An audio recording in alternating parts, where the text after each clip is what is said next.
नमस्कार, आप सभी का एक बार फिर से स्वागत है भक्ति ज्ञान चैनल में।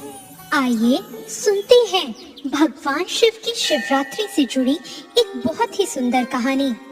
भोला और हरिया दोनों गहरे मित्र थे। दोनों के खेत पास पास में थे और वो अपने खेतों में मिलजुल कर काम करते थे। एक दिन हरिया ने भोला से कहा, भोला, हम इतनी मेहनत से फसल उगाते हैं लेकिन फिर भी हमारी गरीबी दूर नहीं होती। हमें कुछ और काम भी करना चाहिए। ये सुनकर भोला कहता है, मित्र, ऐसा नहीं है। भगवान जितना दे रहे हैं उसी में खुश रहना चाहिए। ये सुनकर हरिया को गुस्सा आ जाता है और वो भोला से कहता है, तू कुछ नहीं समझता है। इतने दिन से तू शिव जी की पूजा कर रहा है। भगवान ने तुझे आज तक दिया ही क्या है? तब भोला कहता है, मैंने आज तक अपने भोले बाबा से कुछ नहीं मांगा। मैं तो बस सच्चे मन से उनकी पूजा करता हूँ और वो अपने आप ही मेरे सारे काम बना देते हैं। मुझे कुछ मांगने की जरूरत ही नहीं पड़ती। तू भी मेरे साथ मंदिर चलाकर तेरे मन से भी लालच निकल जाएगा। हरिया गुस्सा होकर अपने घर चला जाता है। घर में उसकी पत्नी सुमित्रा ने उससे पूछा तो हरिया ने कहा, मैंने अपने मित्र भोला को साथ मिलकर व्यापार करने की सलाह दी तो उसने मना कर दिया और कहा कि भोले बाबा की कृपा से वो इतने में ही खुश है। ये सुनकर सुमित्रा ने कहा, भोला भैया भगवान शिव के भक्त हैं। आप बचपन से उनके साथ ही रहते हो, फिर भी आप कभी मंदिर नहीं गए। सबका अपना अपना विश्वास है। वैसे उनके कहने पर आप भी मंदिर जाकर भोले बाबा का आशीर्वाद ले लो। यदि भगवान ने चाहा तो आपका व्यापार करने का सपना भी पूरा हो जाएगा। सुमित्रा की बात हरिया की समझ में आ गई और वो अगले दिन भोला के साथ शिव जी के मंदिर गया। वहाँ उसने भी पूजा की और उसके बाद शिव जी से प्रार्थना की कि हे प्रभु, मुझे इतना धन दो जिससे मैं व्यापार कर सकूं। यदि मेरा व्यापार चल गया तो मैं आपके मंदिर में एक सोने का शिवलिंग चढ़ाऊंगा। उसकी ये प्रार्थना सुनकर भोला मुस्कुरा रहा था, लेकिन उसने हरिया से कुछ नहीं कहा और वापस आकर अपने खेतों में काम करने लग गया। कुछ दिनों बाद हरिया ने कर्ज लेकर व्यापार शुरू किया।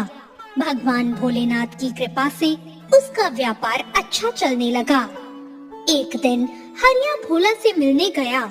उसने कहा, भोला देख, तूने भोले बाबा की इतनी साल से भक्ति की और कुछ नहीं मांगा, और मैं केवल तेरे साथ एक दिन मंदिर गया और भगवान से सोने का शिवलिंग चढ़ाने की बात की तो बाबा ने खुश होकर मेरा व्यापार शुरू करा दिया। तब भोला ने कहा, तुमने जो मांगा तुम्हें मिल गया। मैंने तो भगवान से केवल उनकी भक्ति ही मांगी थी, जिसमें मैं बहुत खुश हूँ।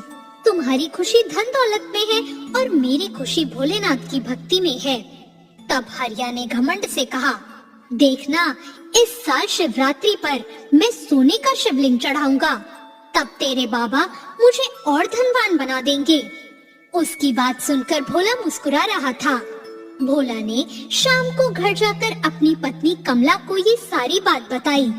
तब कमला ने कहा, आपके भोले बाबा भी भेदभाव करते हैं। आपके मित्र की एक दिन की पूजा से प्रसन्न होकर उसे धन दे दिया और आप इतने सालों से पूजा कर रहे हैं, उसका क्या फल मिला? आप भी मंदिर जाकर बाबा से कहना कि आप भी सोने का शिवलिंग चढ़ाएंगे। भोला ने कहा, लेकिन शिवरात्रि में तो कुछ ही दिन शेष है, मैं सोने का शिवलिंग कहाँ से लाऊंगा? लेकिन अगर तू जिद ही करती है तो मैं मिट्टी का शिवलिंग बनाकर चढ़ा दूंगा। भोला की बात सुनकर कमला कुछ नहीं बोली। अगले दिन भोला शिव जी के मंदिर गया और बाबा से कहा, भोले बाबा, मैं शिवरात्रि को आपको मिट्टी का शिवलिंग अर्पण करूंगा। ये कहकर वो अपने खेत पर चला गया। शिवरात्रि के दिन भोला और हरिया पूजा का थाल सजाकर मंदिर पहुंच गए। कमला और सुमित्रा भी अपने अपने पतियों के साथ मंदिर में पहुंची। मंदिर में उन सब ने पूजा की और उसके बाद पुजारी से शिवलिंग अर्पण करने के लिए कहा। पुजारी ने कहा, अपने अपने शिवलिंग पर दूध चढ़ाकर उसे भगवान के चरणों में रख दो।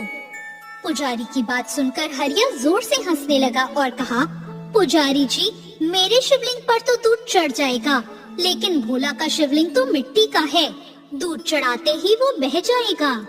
ये सुनकर भोला की आंखों में आंसू आ गए और उसने भोलेनाथ से कहा, भोले बाबा, आज आपके भक्त की परीक्षा है। मेरी निष्काम भक्ति आज धनवानों के आगे फीकी पड़ रही है। आप मेरी लाज रखना प्रभु। इसके बाद दोनों मित्रों ने अपने हाथ में दूध का लोटा लेकर दूध चढ़ाना शुरू किया। दूध चढ़ाते ही हरिया का सोने का शिवलिंग मिट्टी का बनकर बहने लगा और भोले का शिवलिंग दूध चढ़ते ही सोने का बन गया।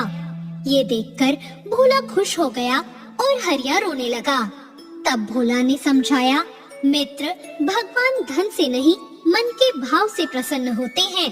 तुम्हारे पास धन आते ही तुम्हारे मन का भाव घमंड में बदल गया, इसलिए तुम्हारा सोना भी मिट्टी बन गया और मेरा मन निर्मल था, इसलिए मेरी मिट्टी भी सोना बन गई।